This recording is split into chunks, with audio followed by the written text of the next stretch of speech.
I think what is special about Peter is his commitment to family. They were told before they had children that they were not going to settle ever in Australia, and yet they've resisted that at every turn. And I'm sorry to see the circumstance, which is of their own making. They still had children. We see that overseas in other countries, anchor babies. I would like the family to accept that they are not refugees, that they're not owed protection by our country.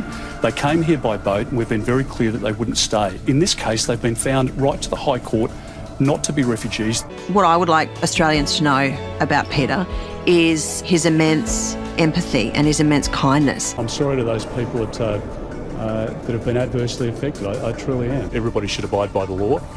Nobody's above the law. Mistakes that have been made by individuals, including public servants, and we'll consider the recommendation. The government obviously is playing, tricks and funny games, milking all they can out of the robo-debt inquiry. They're going to dump that inquiry. Bill Shorten in Question Time, you've seen, has sought to politicise this issue from day one. And I note the Prime Minister, for political reasons, is trying to find an opportunity to unseal that document against the advice of the Royal Commissioner. If I could slap him across the face, I would.